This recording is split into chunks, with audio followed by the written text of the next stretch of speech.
바다는 사라져갔습니다. 2024년 11월 에콰도르 대통령의 절망 어린 목소리가 국제해양안보 회의장을 침묵에 빠뜨렸습니다. 태평양 연안 2,000km 마약 카르텔이 에콰도르 영해의 70%를 장악했습니다. 23명의 어민이 한 해 동안 바다에서 사라졌죠. 미국은 지휘권을 요구했습니다. 중국은 광산을 원했습니다. 유럽은 정책 개입을 조건으로 내세웠습니다. 에콰도르는 완전히 혼자였어요. 바다를 지킬 힘도 선택할 권리도 없는 절망적인 상황이었죠. 그런데 모든 강대국이 조건을 내건 바로 그 순간 태평양 너머에서 믿을 수 없는 전화 한 통이 걸려왔습니다. 한국도 비슷할 거라고 모두가 생각했습니다. 뭔가 대가를 바랄 것이고 조건을 내걸 것이라고 말이에요. 하지만 8개월 후 에콰도르 대통령은 이렇게 말했습니다. 세상이 모르는 이야기들이 있습니다. 고맙습니다, 한국. 도대체 무슨 일이 있었던 걸까요? 지금부터 기적 같은 8개월간의 기록을 공개합니다. 저는 아나 소리아입니다. 에콰도르 해군 정보작전 장교죠. 36세가 된 지금까지 24년간 바다와 함께 살아왔습니다. 새벽 4시 17분이었습니다. 정보 분석실의 녹색 레이더 화면에 빨간 점 하나가 나타났어요. 또 다른 어선이 무장선에 포위당하고 있었습니다. 저는 홀로 앉아 그 광경을 지켜볼 수밖에 없었죠. 손가락 끝이 차가워졌습니다. 통신기에서 들려오는 어부들의 절규가 제 가슴을 찢어놓고 있었거든요. 도와주세요! 무장한 사람들이 우리 배를 포위했습니다! 무력감이 밀려왔어요. 우리 함정은 부족하고 현장까지 가려면 2시간이 걸렸습니다. 2시간이면 모든 게 끝나죠. 문득 24년 전 그날이 떠올랐습니다. 아버지가 실종된 날도 이런 새벽이었어요. 저는 12살이었습니다. 아버지 콜라도 소리아는 과야킬 부두에서 일하는 평범한 어부였어요. 매일 새벽 4시면 배를 끌고 바다로 나가셨죠. 아나야, 아빠가 돌아올 때까지 엄마 잘 돌봐드려. 그게 아버지의 마지막 말이었습니다. 그날 밤 갑작스런 폭풍이 몰아쳤고 아버지는 영영 돌아오지 못하셨어요. 해안경비대는 3일 만에 수색을 포기했습니다. 장비가 부족해서 더 이상 찾을 수 없습니다. 그때 어머니가 흘린 눈물을 저는 절대 잊을 수 없어요. 저는 그날 다짐했습니다. 언젠가 내가 바다를 지키겠다. 그래서 해군사관학교에 진학했어요. 에콰도르 최초의 여성 정보작 전장교가 되었죠. 하지만 지금 저는 24년 전 그날처럼 아무것도 할 수 없었습니다. 레이더 화면에 빨간 점이 사라졌어요. 또 다른 가족이 이별의 아픔을 겪게 될지도 모른다는 생각에 주먹을 꽉 쥐었습니다. 중령님, 피해 상황 보고입니다. 부하 장교 카를로스가 다가왔어요. 그의 얼굴도 어두웠습니다. 또 몇 명인가요? 이번 주에만 3명입니다. 이번 달 실종자는 총 7명이 되었어요. 저는 천천히 고개를 끄덕였습니다. 숫자로만 들으면 단순해 보이지만 그 뒤에는 7개 가족의 절망이 숨어 있었어요. 오전 8시 사령부에서 긴급 상황 브리핑이 있다는 연락이 왔습니다. 저는 서둘러 회의실로 향했어요. 라파엘 곤살레스 국방장관이 심각한 표정으로 서 있었죠. 장관의 얼굴에는 깊은 주름이 패여 있었습니다. 우리가 직면한 현실을 솔직히 말씀드리겠습니다. 라파엘 장관의 목소리는 무거웠어요. 회의실의 공기가 얼어붙는 것 같았습니다. 지난 1년간 우리 영해에서 발생한 사건은 총 847건입니다. 이 중 673건이 마약 밀수, 174건이 불법 어업과 관련되어 있어요. 참석한 모든 장성들이 침묵했습니다. 저는 그 수치들이 얼마나 끔찍한 현실인지 알고 있었거든요. 사실상 우리 영해의 70%가 범죄 조직의 통제 하에 있습니다. 해양 주권을 상실했다고 봐야 합니다. 그 순간 저는 아버지를 잃었던 그날 밤의 절망감이 다시 밀려오는 걸 느꼈어요. 우리는 바다를 잃고 있었습니다. 아니, 이미 잃어버린 것인지도 모르죠.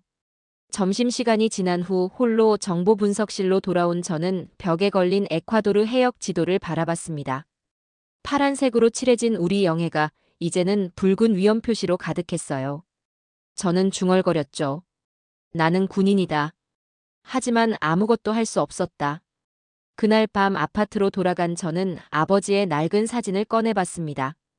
아버지는 생전에 늘 말씀하셨어요. 바다는 우리의 생명이다. 언젠가는 다시 평화로워질 거야. 하지만 지금 그 바다는 우리를 집어삼키고 있었습니다. 창밖으로 보이는 과야킬 항구의 불빛들이 흐릿하게 번져 보였어요. 눈물 때문이었을 거예요. 조국의 바다는 없다. 다음 날 오전 10시 라파엘 국방장관의 긴급 기자회견이 있었습니다. 저는 사무실 TV로 그 모습을 지켜봤어요. 장관의 얼굴에는 하룻밤 사이 더 깊은 피로가 새겨져 있었습니다. 카메라 플래시가 터져 나왔어요. 기자들의 웅성거림이 들렸습니다. 국민 여러분께 현실을 솔직히 말씀드리겠습니다. 라파엘 장관이 무거운 목소리로 입을 열었죠. 현재 우리 해군의 실전 가능한 함정은 총 12척입니다. 이 중 7척은 1980년대에 건조된 구식 순찰선이에요. 한 기자가 손을 들었습니다. 그럼 실질적인 방어 능력은 어느 정도입니까? 정직히 말씀드리면 우리 해역의 30%도 제대로 순찰할 수 없습니다. 저는 화면을 보며 한숨을 쉬었어요. 우리의 치부가 이렇게 적나라하게 드러나는 순간이었죠. 라파엘 장관이 또 다른 자료를 들어 보였어요. 작년 한 해 동안 23명의 어민이 바다에서 실종되었습니다. 이 중 18명이 마약 밀수 조직과 연관된 것으로 추정되고 5명은 여전히 행방불명 상태입니다. 저는 그 수치를 들으며 가슴이 아팠습니다. 23명. 그 중에는 아버지 같은 평범한 어부들이 있을 거예요. 가족을 부양하기 위해 위험을 무릅쓰고 바다로 나간 선량한 사람들 말이죠. 기자회견이 끝난 후 저는 과야킬 부두로 향했습니다. 예전에 아버지와 함께 왔던 바로 그 부두였어요. 지금은 어선 대부분이 항구에 묶여 있었습니다. 어민들이 출항을 꺼리고 있었거든요. 부두 끝자락에서 한 노인이 혼자 그물을 손질하고 있었어요. 깊게 패인 주름살과 거친 손이 오랜 바다 생활을 말해주고 있었습니다. 저는 다가가 정중하게 인사를 드렸어요. 안녕하세요. 저는 해군 정보장교 아나 소리아입니다. 노인이 천천히 고개를 들어 저를 바라봤어요. 그의 눈에는 깊은 피로가 서려 있었습니다. 해군이라고요?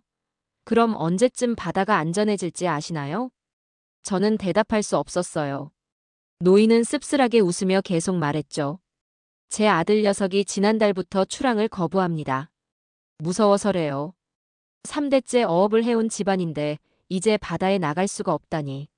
노인의 목소리에 체념이 스며 있었어요. 저는 그 표정에서 아버지를 잃었을 때 어머니의 모습을 보았습니다. 할아버지, 곧 상황이 나아질 거예요. 언제요?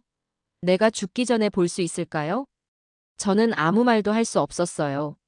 노인은 다시 그물 손질에 집중했습니다. 저는 그 뒷모습을 보며 마음이 무거워졌어요. 해군 기지로 돌아와서 저는 작전 상황실을 천천히 둘러봤습니다. 20년 된 낡은 레이더, 자주 끊어지는 통신 장비, 부족한 인력. 모든 게 절망적이었어요. 동료 장교들의 얼굴에서도 의욕을 찾기 어려웠습니다. 부하 장교 카를로스가 또 다른 보고를 가져왔어요. 소리아 중령님, 오늘도 어선 2척이 예정 시간에 귀향하지 않았습니다. 저는 깊은 한숨을 쉬었어요. 수색작전은 언제 시작할 수 있나요? 함정 부족으로 내일 새벽으로 연기되었습니다. 또 하루를 기다려야 했어요. 그 하루 동안 바다에서는 또 다른 누군가의 아버지가, 누군가의 남편이 위험에 처할 수도 있었죠. 저녁 7시가 지나서야 저는 기지를 나설 수 있었어요. 집으로 가는 길에 아버지가 실종된 바다를 내려다볼 수 있는 산타 하나 언덕에 들렀습니다. 검은 바다가 끝없이 펼쳐져 있었어요. 예전에는 평화롭고 아름다운 바다였는데 이제는 공포의 대상이 되어버렸습니다. 바닷바람이 불어왔어요. 차갑고 날카로웠습니다. 마치 바다가 우리를 거부하는 것 같았어요. 저는 바다를 향해 중얼거렸죠. 아버지, 저는 해군이 되었어요.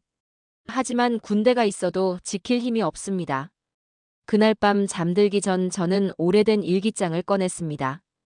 해군 사관학교 졸업식 날 적었던 글이 눈에 들어왔어요. 나는 이 바다를 지키는 방패가 되겠다. 하지만 지금 저는 종이로 만든 방패에 불과했습니다. 바람에 찢어져 날아갈 것만 같은. 일주일 후인 화요일 오후 국방부 대외의실에 긴급 외교 회의가 소집되었습니다. 저도 정보 담당관으로 참석했어요. 회의실 긴 테이블 양쪽으로 각국 대사관 관계자들이 앉아 있었습니다. 분위기가 무겁고 긴장감이 돌았어요. 가장 먼저 발언한 건 미국 대사관 해군 무관 톰슨 대령이었어요. 50대 중반의 그는 군복에 훈장을 가득 달고 있었습니다. 에콰도르의 해양 안보 문제를 심각하게 인식하고 있습니다. 미국이 실질적인 도움을 제공할 준비가 되어 있어요. 라파엘 장관이 몸을 앞으로 기울이며 관심을 보였습니다. 구체적으로 어떤 지원을 말씀하시는 건가요? 프리기탐 2척을 10년 임대 형태로 제공하겠습니다. 최신 레이더와 대함 미사일까지 장착된 함정이에요. 회의실에 있던 모든 사람들이 고개를 끄덕였어요. 하지만 톰슨 대령의 다음 말이 분위기를 바꿨습니다. 다만 작전 지휘권은 미군 남부사령부가 보유해야 합니다. 그리고 만타 해군 기지에 미군 부대 주둔을 허용해 주셔야 해요. 저는 그 말을 듣고 깜짝 놀랐어요. 지휘권까지 넘겨달라니. 이건 지원이 아니라 사실상의 점령이었습니다. 라파엘 장관의 표정이 굳어졌어요. 지휘권 문제는 좀 더 논의가 필요할 것 같은데요. 해양 안보는 전문성이 중요합니다. 미군의 노하우가 필요해요. 이번엔 중국 대사관 1등 서기관 왕밍이 나섰어요. 40대 초반의 그는 완벽한 스페인어로 말했습니다. 중국도 에콰도르의 해양 주권 회복을 적극 지원하겠습니다. 모든 시선이 왕밍에게 집중됐어요. 최신 호위함 3척과 해안 레이더 시설 현대화를 무상으로 제공할 수 있습니다. 조건은 무엇입니까? 라파엘 장관이 신중하게 물었죠. 구리 광산 개발권을 50년간 보장해 주시고 과야킬 항만 운영권도 함께 넘겨주시면 됩니다. 저는 속으로 탄식했어요. 역시 공짜는 없었습니다. 우리의 자원을 담보로 하는 거래였죠. 유럽연합 대표인 독일 해군 슈미트 제독도 비슷한 제안을 했어요. EU의 해양 순찰함과 함께 해안 경비대 현대화 프로그램을 지원하겠습니다. 대신 환경정책 수립 과정에서 EU의 가이드라인을 따라주시고 어업쿼터 관리에 대한 발언권을 주시면 됩니다. 회의가 진행될수록 저는 답답함을 느꼈어요. 모든 제안이 조건부였습니다. 도움을 주겠다고 하면서 실제로는 우리의 주권을 요구하고 있었어요. 회의가 끝난 후 저는 복도에서 라파엘 장관과 마주쳤어요. 장관님, 어떻게 생각하십니까? 라파엘 장관은 깊은 한숨을 쉬며 답했습니다. 소리야 중령, 도와주겠다는 말에는 항상 대가가 따라오는군요. 너무 큰 대가인 것 같습니다. 하지만 선택의 여지가 있나요? 우리 힘으론 한계가 명확해요. 그날 밤 저는 집에서 각국의 제안서를 꼼꼼히 검토했어요. 미국은 우리의 작전권을 원했고 중국은 우리의 자원을 노렸으며 유럽은 우리의 정책에 개입하려 했습니다. 누구도 단순히 우리를 돕겠다고만 하지 않았어요. 저는 세계 지도를 펼쳐놓고 한참을 바라봤습니다. 강대국들이 우리 같은 작은 나라를 어떻게 보는지 알 수 있었어요. 우리는 도움받을 대상이 아니라 이용당할 대상이었습니다. 동료 장교 미겔이 제 아파트로 찾아왔어요. 그도 오늘 회의에 참석했었거든요. 소리야, 이런 식으로는 안 돼요. 우리가 주인인 바다에서 우리가 손님 행세를 해야 한다니. 미겔의 말이 맞았습니다. 저는 고개를 끄덕였죠. 하지만 현실적으로 달리 방법이 있을까요? 우리 힘으론 카르텔을 막을 수 없어요. 그래도 이건 아니에요. 미국이 지휘권을 가져가면 우리 군대가 뭐가 되는 거예요? 중국이 항만을 가져가면 우리 항구가 아니잖아요. 저는 창밖의 바다를 바라봤습니다. 밤이었지만 먼 곳에서 불빛들이 움직이고 있었어요. 아마 또 다른 밀수선 들릴 거였습니다. 저 바다 위에 타국의 깃발이 꽂힐 거라고 상상하니 끔찍했어요. 미겔, 우리에게 정말 선택권이 있는 걸까요? 있어야 해요. 반드시 다른 방법이 있을 거예요. 하지만 저는 확신할 수 없었어요. 현실은 냉혹했고 우리는 약했습니다. 다음 날 아침 출근길에 다시 부두를 지나갔습니다. 어민들이 모여 앉아 걱정스러운 대화를 나누고 있었어요. 요즘 중국 어선들이 너무 많이 와. 우리 어장까지 침범하고 있다고. 미국도 군함을 보낸다던데 그럼 우리는 대체 어디서 조업해야 하나? 큰 나라들이 오면 우리가 설 자리가 없어져. 저는 그들의 대화를 들으며 깨달았습니다. 우리가 외국의 도움을 요청하면서 오히려 더 큰 문제에 빠질 수도 있다는 걸 말이에요. 강대국의 지원은 언제나 양날의 검이었습니다. 그날 밤 저는 아버지의 사진 앞에 앉았어요. 아버지, 저희는 지금 기로에 서 있어요. 하지만 어떤 길을 택해도 이 바다가 진정 우리 것이 될 수 있을지 확신할 수 없습니다. 그로부터 사흘이 지난 목요일 밤 11시 15분이었습니다. 저는 야근을 하며 각국 제안서의 세부 조건들을 재검토하고 있었어요. 미국 제안서의 복잡한 법적 조항들을 읽다가 머리가 지끈거렸습니다. 바로 그때 사무실 전화가 울렸어요. 평소 같으면 이 시간에 걸려오는 전화를 받지 않았을 텐데 뭔가 예감이 들어서 받았습니다. 여보세요. 에콰도르 해군 정보작전과 소리아 중령입니다. 안녕하세요. 한국 외교부 중남미과 김성우 과장입니다. 한국이라고요? 저는 깜짝 놀랐어요. 한국에서 왜 이 시간에 전화가 왔을까 싶었습니다. 시차를 계산해 보니 한국은 지금 오후 1시였겠군요. 한국에서요? 어떻게 저희 연락처를 알고 계십니까? 에콰도르의 해양 안보 상황을 보고서를 통해 접했습니다. 혹시 저희가 도움을 드릴 수 있을까 해서 연락드렸어요. 김성우라는 분의 목소리는 차분하고 따뜻했어요. 지난 며칠 동안 만났던 다른 나라 외교관들과는 확연히 다른 느낌이었습니다. 어떤 도움을 말씀하시는 건가요? 저희가 30년간 우리 바다를 충실히 지켜왔던 구축함이 한 척 있습니다. 군남함이라고 하는데요. 김성우 과장이 계속 설명했어요. 이제 새로운 함정으로 교체할 시기가 되어서 에콰도르에서 사용하실 수 있도록 무상으로 이양하고 싶습니다. 저는 전화기를 더 꽉 잡았어요. 무상이라는 단어가 귀에 들어온 순간 심장이 빨리 뛰기 시작했습니다. 무상이라고 하셨나요? 조건은 무엇입니까? 특별한 조건은 없습니다. 김 과장의 대답이 너무 단순해서 오히려 의심스러웠어요. 정말 조건이 없다는 말씀인가요? 다만 에콰도르 바다의 평화를 위해 사용해 주시기만 하면 됩니다. 그게 전부예요. 저는 잠시 말을 잇지 못했어요. 지난 며칠 동안 들었던 제안들과는 완전히 달랐습니다. 기지 사용권도 자원 개발권도 정책 개입도 없다니. 혹시 직접 만나서 자세한 이야기를 나눌 수 있을까요? 물론입니다. 내일 오후 3시에 키토에 있는 한국 대사관으로 오실 수 있으신가요? 네, 가겠습니다. 전화를 끊은 후 저는 한참을 멍하니 앉아 있었어요. 한국이라는 나라에 대해 많이 알지 못했거든요. 태권도, 김치, 그리고 한국 전쟁 정도만 알고 있었죠. 하지만 지금까지와는 뭔가 다른 느낌이었습니다. 다음 날 오후, 저는 키토행 비행기를 탔어요.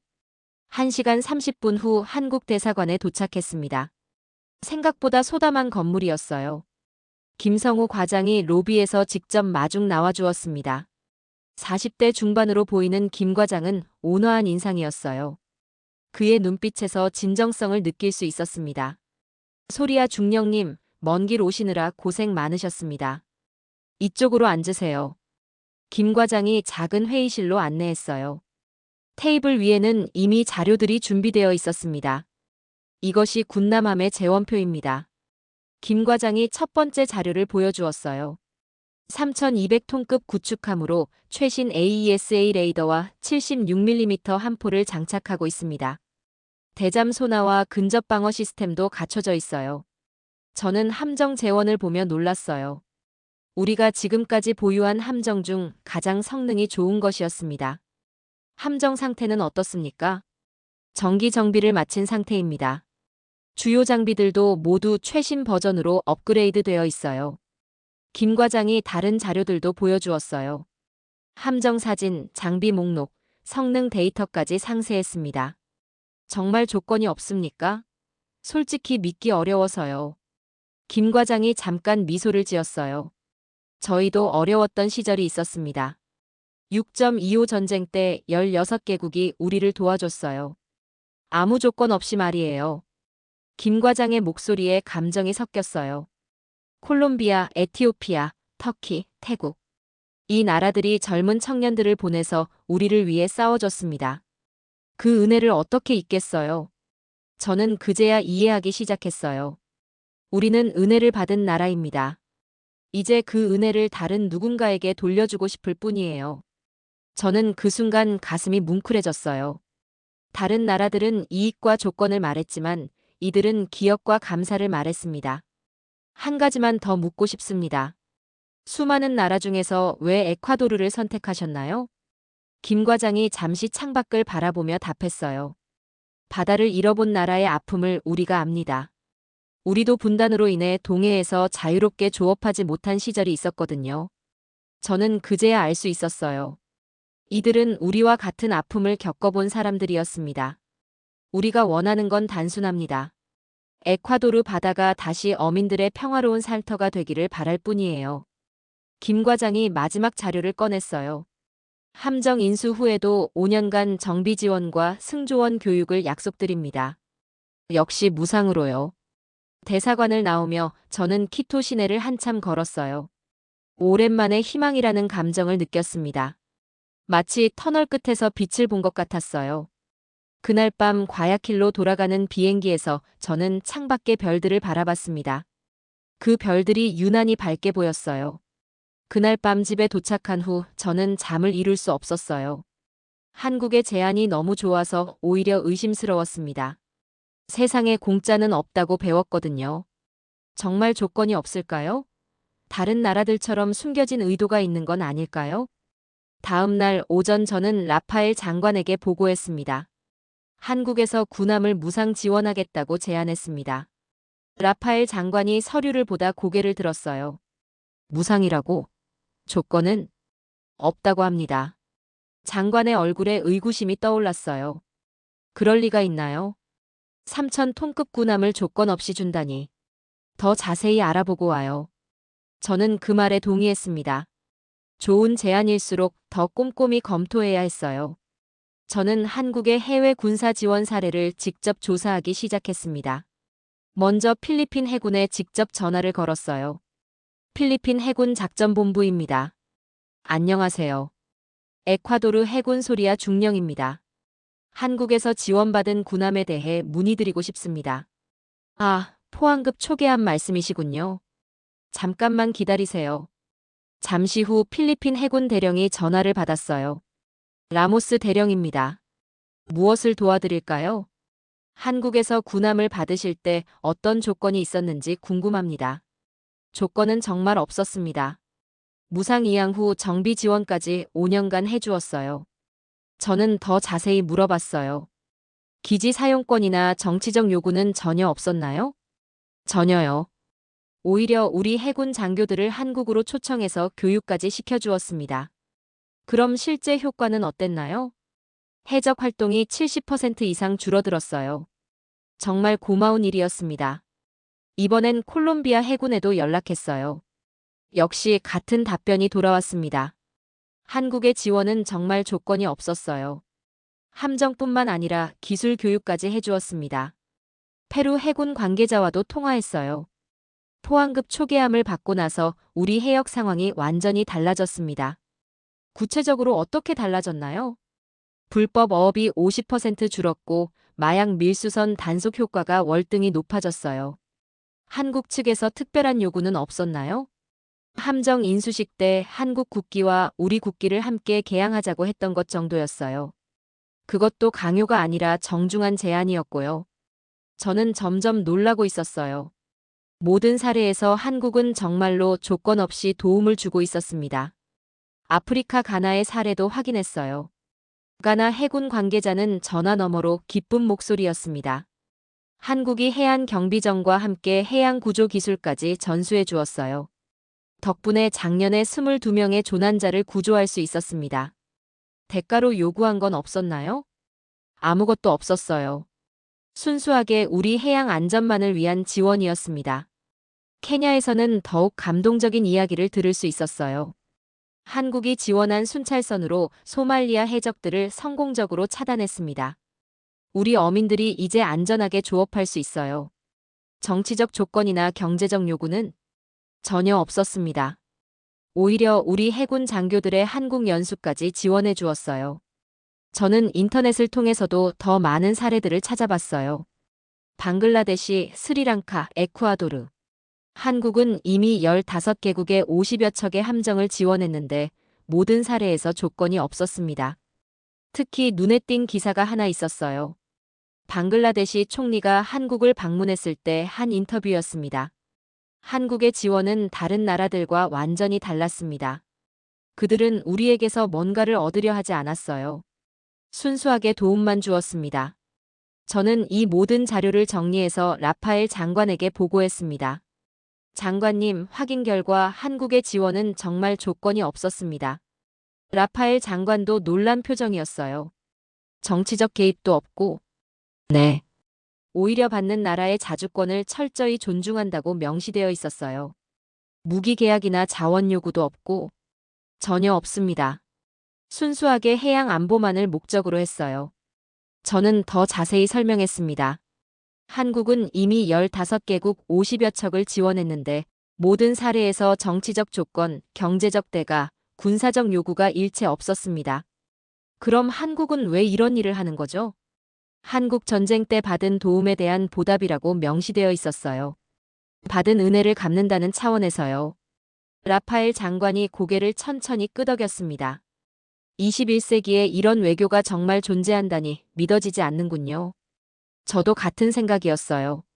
하지만 모든 증거가 이를 뒷받침했습니다. 그날 저녁 동료 미겔과 만나 이야기를 나누었어요. 미겔, 한국의 지원이 정말인 것 같아요. 정말 조건이 없다고? 네.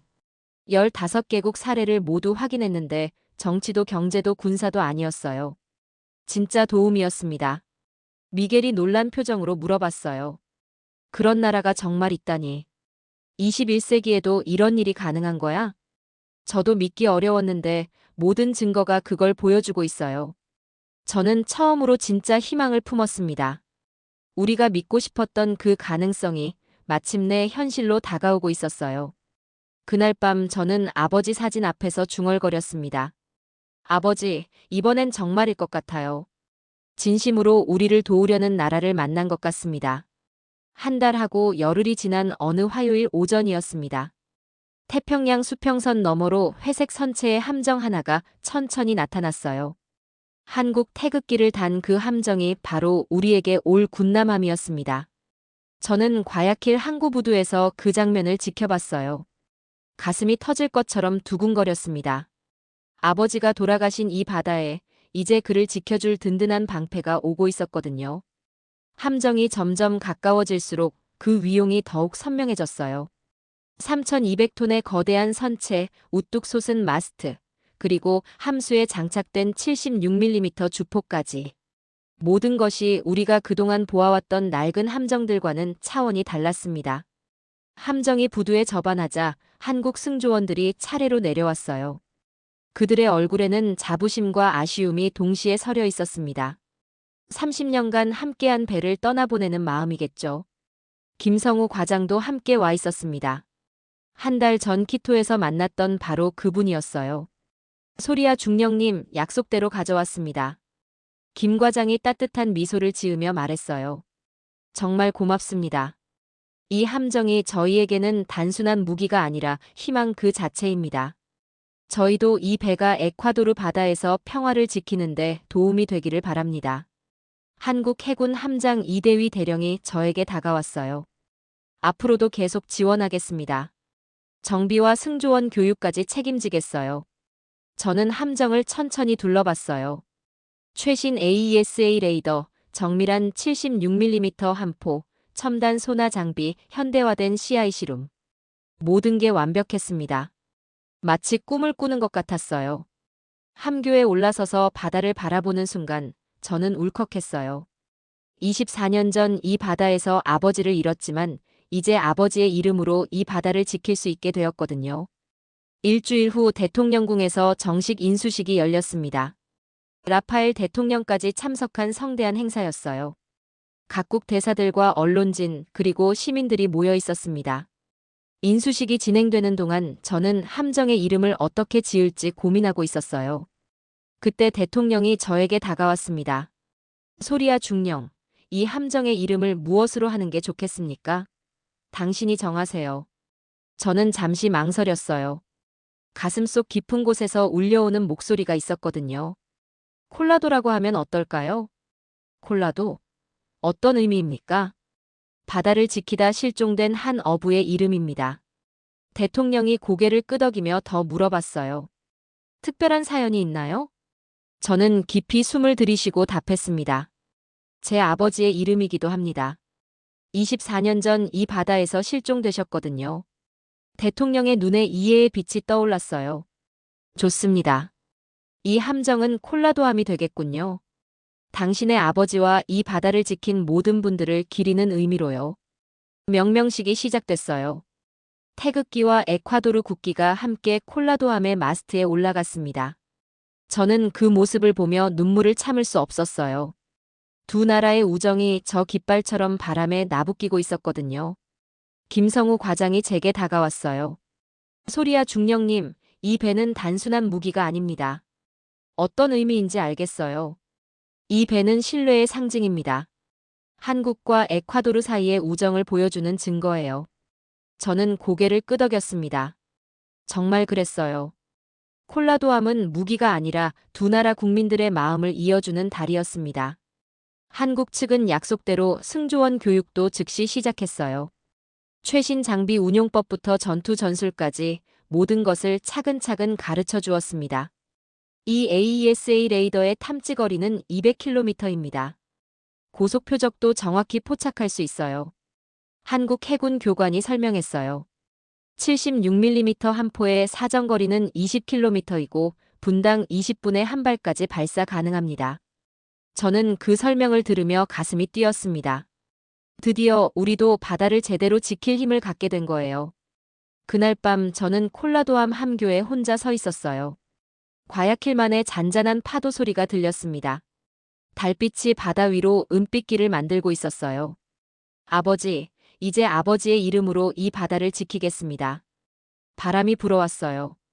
따뜻하고 포근한 바람이었습니다. 마치 아버지가 제 어깨를 토닥여주는 것 같았어요. 콜라도함의 첫 시험 항해 날, 저는 함교에서 태평양을 바라봤습니다. 이제 이 바다는 더 이상 공포와 절망의 바다가 아니었어요. 희망과 평화의 바다가 되어가고 있었습니다. 그리고 바로 그때 우리는 콜라도함의 진정한 시험대를 맞게 되었습니다. 콜라도함의 정식 실전 투입은 인수 후 정확히 18일째 되는 새벽에 이루어졌습니다. 새벽 3시 42분 해안 레이더 기지에서 긴급 연락이 왔어요. 콜라도함, 이쪽은 해안관제소입니다. 방위 240도, 거리 80km 지점에 미확인 선박 12척이 고속으로 우리 영해에 접근 중입니다. 저는 즉시 상황실로 뛰어갔어요. 레이더 화면에는 일렬로 늘어선 12개의 빨간 점이 나타나 있었습니다. 속도와 항로를 분석해 보세요. 부하 장교 카를로스가 신속하게 데이터를 분석했어요. 평균 속도 35노트, 일정한 간격을 유지하며 직진 항행 중입니다. 전형적인 마약 밀수 선단의 패턴입니다. 저는 즉시 판단했습니다. 콜라도함에 긴급 출동 명령을 내리겠습니다. 15분 후 콜라도함이 과야킬 항구를 빠져나갔어요. 저도 정보 담당관으로 함께 승선했습니다. 함교에 서는 순간 전율이 온몸을 휩쌌어요. 드디어 우리가 바다의 주인 노릇을 할 수 있는 순간이 온 거였거든요. 현재 속도 30노트로 목표 해역에 접근 중입니다. 항해사가 보고했어요. 예상 접촉 시간은 35분 후입니다. 함장 호세 로드리게스 대령이 명령했어요. 전투 준비 태세로 전환하라. 콜라도함의 모든 장비가 가동되기 시작했습니다. AESA 레이더가 회전하며 목표를 탐지했고 76mm 한 포가 천천히 목표 방향으로 선회했어요. 25분 후 수평선 너머로 12척의 고속정이 나타났습니다. 검은 선체에 위장 도색을 한 전형적인 마약선들이었어요. 목표와의 거리 15km. 확성기로 경고하라. 함장의 명령에 따라 저는 확성기를 잡았습니다. 전방 선박들 즉시 정지하라. 에콰도르 해군이다. 검색을 위해 정지하라. 하지만 고속정들은 오히려 속도를 높였어요. 심지어 대형을 바꿔가며 우리의 추적을 피하려 했습니다. 저들이 무기를 들고 있는 것 같습니다. 망원경을 들여다본 장교가 보고했어요. 정말 위험한 상황이었습니다. 다시 한번 경고하라. 전방 선박들, 마지막 경고다. 즉시 정지하고 승선 검색에 응하라. 응하지 않을 시 무력을 사용한다. 그때 선두 고속정에서 총격이 시작됐어요. 총알들이 콜라도함의 상부 구조물에 튕겨나가는 소리가 들렸습니다. 교전 개시 승인을 요청합니다. 함장이 저를 바라봤어요. 작전 지휘관으로서 제가 결정해야 할 순간이었습니다. 저는 잠깐 망설였어요. 24년 전 아버지를 잃은 이 바다에서 이제 제가 누군가의 생사를 결정해야 하는 순간이 온 거였죠. 교전 개시. 제 명령과 함께 콜라도함의 76mm 한 포가 불을 뿜었습니다. 첫 번째 포탄은 선두 고속정 바로 앞바다에 떨어졌어요. 거대한 물기둥이 솟아올랐습니다. 경고 사격이었다. 즉시 정지하라. 하지만 고속정들은 더욱 격렬하게 저항했어요. 자동소총과 로켓 발사기까지 동원해서 우리를 공격했습니다. 직사 사격 승인. 더 이상 망설일 수 없었어요. 한 포가 다시 한번 불을 뿜었습니다. 이번에는 정확한 명중탄이었어요. 선두 고속정이 폭발과 함께 반으로 갈라지며 바다에 침몰했습니다. 나머지 고속정들이 당황하며 사방으로 흩어졌어요. 하지만 콜라도함의 레이더는 모든 표적을 정확히 추적하고 있었습니다. 좌현 90도 세척이 도주 중입니다. 76mm 포 연속 사격. 포탄들이 정확히 목표를 찾아갔어요. 두 척은 즉시 항복의 의미로 속도를 줄였지만 한 척은 끝까지 저항했습니다. 로켓포를 발사하려는 것 같습니다. 즉시 격침하라. 마지막 포탄이 그 고속정을 정확히 명중시켰어요. 선체가 두 동강나며 바다로 사라졌습니다. 전투는 22분 만에 끝났어요. 9척을 납포하고 3척을 격침시켰습니다. 승선 검색 결과 코카인 50톤과 마약 카르텔 간부 15명을 체포했어요. 소리아 중령님, 이번 작전으로 태평양 루트의 주요 마약 공급망이 차단되었습니다. 카를로스가 흥분해서 보고했어요. 저도 가슴이 벅차올랐습니다. 바로 그 순간 저는 깨달았어요. 24년 전 그날 아버지를 구하지 못했지만 오늘은 수많은 누군가의 아버지들을 지켰다는 것을 말이에요. 콜라도함이 포획한 마약선들을 이끌고 항구로 돌아왔을 때 수백 명의 시민들이 부두에 나와 있었어요. 그들은 환호하며 박수를 쳤습니다. 콜라도, 콜라도, 콜라도. 사람들이 함정 이름을 외치는 소리가 항구 전체에 울려 퍼졌어요. 저는 그 순간 아버지가 하늘에서 자랑스러워 하실 거라는 확신이 들었습니다. 그날 밤 전국의 모든 뉴스가 이 소식을 일면 톱으로 보도했어요. CNN까지 에콰도르의 성과를 긴급 뉴스로 다뤘습니다. 작은 나라 에콰도르가 마약 카르텔에 일격을 가했다. 라파엘 장관이 저를 불렀어요. 소리아 중령, 정말 대단한 작전이었습니다. 감사합니다. 하지만 이것은 시작일 뿐입니다. 콜라도함과 한국의 지원이 정말 고마운 일이군요. 저는 진심으로 고개를 끄덕였습니다. 이제야 우리 바다를 진정으로 되찾을 수 있을 것 같았어요. 콜라도함의 대성공이 국제적으로 화제가 된 건 작전 후 3일째부터였습니다. 먼저 CNN에서 저에게 인터뷰 요청이 들어왔어요. 에콰도르 해군의 놀라운 성과에 대해 전 세계가 주목하고 있습니다. 미국 CNN의 카를라 산체스 기자가 위성으로 연결된 화면을 통해 말했어요. 단 한 번의 작전으로 50톤의 마약을 압수하고 주요 밀수 루트를 차단했는데 어떻게 이런 성과가 가능했습니까? 저는 자신있게 답했습니다. 한국의 조건 없는 지원 덕분입니다. 조건 없는 지원이라고 하시면 어떤 정치적, 경제적 대가도 요구하지 않았다는 뜻입니다. 순수하게 우리 바다의 평화만을 위한 지원이었어요. 기자가 놀란 표정을 지었어요. 21세기에 그런 외교가 실제로 가능한 건가요? 한국이 그것을 실제로 보여주었습니다. 받은 은혜를 갚는다는 단순한 철학으로요. 인터뷰가 전 세계로 방송된 후 국제적 관심이 폭발했어요. BBC, 알자지라, NHK까지 에콰도르의 성공 사례를 연일 보도했습니다. 가장 큰 변화는 국제해양안보 컨퍼런스에 에콰도르가 주요 연사로 초청받은 것이었어요. 파나마에서 열린 이 컨퍼런스에는 25개국 해군 대표들이 참석했습니다. 저는 대표단장으로 참석했어요. 회의장에는 미국, 영국, 프랑스, 독일, 일본 등 주요 해군국들의 제독과 고위 관료들이 앉아 있었습니다. 에콰도르의 해양 치안 성과가 정말 놀랍다고 들었습니다. 영국 해군 앤더슨 제독이 먼저 말을 꺼냈어요. 구체적인 수치를 말씀드리겠습니다. 저는 준비해온 자료를 화면에 띄웠습니다. 콜라도함 투입 후 4개월간 마약 밀수 73% 감소, 해적 활동 81% 감소, 어민 피해 92% 감소했습니다. 회의장이 웅성거렸어요. 모든 참석자들이 놀란 표정이었습니다. 어떤 특별한 전술이나 무기 체계를 사용했습니까? 프랑스 해군 뒤부하 제독이 질문했어요. 특별한 건 없었습니다. 다만 신뢰할 수 있는 장비와 진정한 파트너가 있었을 뿐이에요.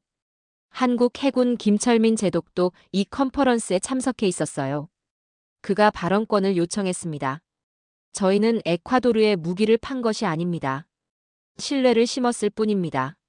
신뢰를 심었다는 것은 무슨 의미입니까?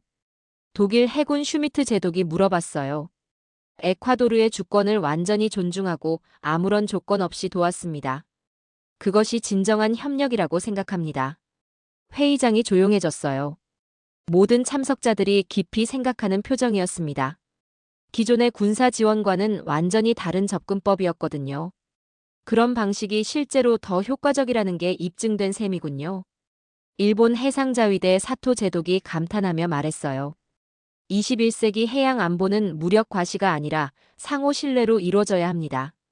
김철민 제독이 다시 발언했어요. 강요된 협력보다 자발적 파트너십이 훨씬 지속 가능하고 효과적입니다. 회의 중간 휴식 시간에 여러 나라 대표들이 저에게 다가왔어요. 에콰도르의 성공 모델을 우리나라에도 적용할 수 있을까요? 한국의 지원 방식에 대해 더 자세히 알고 싶습니다. 조건 없는 지원이 정말 가능한 건가요? 모든 질문이 한국의 접근법에 집중되어 있었어요. 저는 그제야 깨달았습니다. 우리의 성공이 단순히 에콰도르만의 문제가 아니라 새로운 국제 협력의 모델이 되고 있다는 걸 말이에요. 컨퍼런스 마지막 날, 김철민 제독과 개인적으로 만날 기회가 있었어요. 제독님, 전 세계가 한국을 주목하고 있습니다. 저희는 특별한 일을 한 게 아닙니다. 당연한 일을 했을 뿐이에요. 하지만 다른 나라들은 이런 방식을 생각하지 못했어요. 김 제독이 잠시 생각하더니 말했어요. 우리도 어려웠을 때 도움을 받았던 경험이 있어서 가능한 일이었습니다. 받은 만큼 돌려주는 게 당연하죠. 저는 그때 한국 외교의 진정한 힘을 이해할 수 있었어요. 계산이나 이익이 아니라 진심에서 나온 것이었습니다. 컨퍼런스 폐회식에서는 놀라운 일이 일어났어요. 참석한 25개국이 모두 한국 모델을 자국의 해외 지원에 반영하겠다고 선언했습니다. 조건 없는 지원, 상대국 존중, 장기적 파트너십. 이것이 새로운 국제협력의 표준으로 제시되었어요. 그날 밤 호텔에서 저는 한국이 얼마나 위대한 일을 하고 있는지 깨달았습니다. 무력이나 경제력이 아닌 신뢰로 세계를 바꿔가고 있었거든요. 8개월이 흘렀습니다. 에콰도르 바다는 완전히 새로운 모습으로 변했어요. 매일 아침 콜라도함의 갑판에서 바라보는 태평양은 이제 평화 그 자체였습니다. 어민들이 다시 활기차게 조업에 나서고 있어요. 부두에는 신선한 생선을 가득 실은 어선들이 매일 들어옵니다. 무엇보다 중요한 건 실종자가 0명이 되었다는 것이었죠. 소리야 중령님, 오늘도 모든 어선이 안전하게 귀향했습니다. 카를로스가 보고했어요. 이제는 당연한 일상이 되었지만 저에게는 여전히 감동적인 소식이었습니다. 한국은 약속을 철저히 지키고 있었어요. 콜라도함의 정기 정비부터 승조원 고급 교육까지 모든 걸 계속 지원해주고 있었습니다. 지난주에는 새로운 소식도 들려왔어요. 한국해양수산부에서 에콰도르 해군 장교 10명을 초청해서 6개월간 고급 교육을 시켜주겠다고 했거든요. 소리야 중령님도 이번 한국 연수에 참석하시겠어요?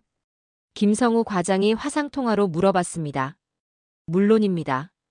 정말 감사한 기회예요. 감사해야 할 건 저희입니다. 에콰도르가 평화로워진 걸 보니 정말 보람을 느껴요. 저는 그 말을 들으며 또 한 번 감동했어요. 8개월이 지났는데도 한국 분들의 마음은 여전히 진심 그 자체였습니다. 어제는 라파엘 대통령이 콜라도암을 방문했어요. 대통령의 얼굴에는 8개월 전과는 완전히 다른 자신감이 넘쳤습니다. 소리야 중령, 입의 덕분에 우리 바다가 완전히 살아났군요. 네, 대통령님. 하지만 콜라도암은 단순한 배가 아닙니다. 어떤 의미인가요? 이 배는 신뢰의 상징입니다. 한국과 우리 사이의 끈끈한 우정을 보여주는 살아있는 증거예요. 대통령이 깊이 고개를 끄덕였습니다. 정말 맞는 말입니다. 우리는 무기를 받은 게 아니라 친구를 얻었어요. 그날 오후 저는 오랜만에 아버지의 무덤을 찾았어요. 산타아나 언덕 위의 작은 묘소였습니다. 무덤 앞에 앉아 그동안의 일들을 차근차근 들려드렸어요. 아버지, 이제 바다가 정말 안전해졌어요. 아버지 이름을 단 콜라도암이 매일 바다를 지키고 있습니다. 바람이 불어왔어요. 따뜻하고 부드러운 바람이었습니다. 그리고 아버지, 저희도 이제 다른 누군가를 도울 차례인 것 같아요. 실제로 얼마 전부터 여러 나라에서 연락이 오고 있었어요. 콜롬비아, 페루, 베네수엘라에서 에콰도르의 경험을 배우고 싶다고 했습니다. 저는 기꺼이 도와주겠다고 답했어요. 한국에게서 받은 사랑을 이제 다른 나라에 전해줄 때가 되었거든요.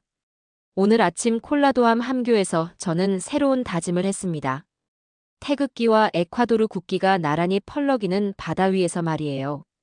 이제 우리도 한국처럼 조건 없이 도와주자. 받은 은혜를 다른 누군가에게 전해주자. 태평양 수평선 너머로 해가 떠오르고 있었어요. 새로운 하루가 시작되는 순간이었습니다. 콜라도함의 백고동이 울렸어요. 오늘도 우리는 바다로 나갑니다.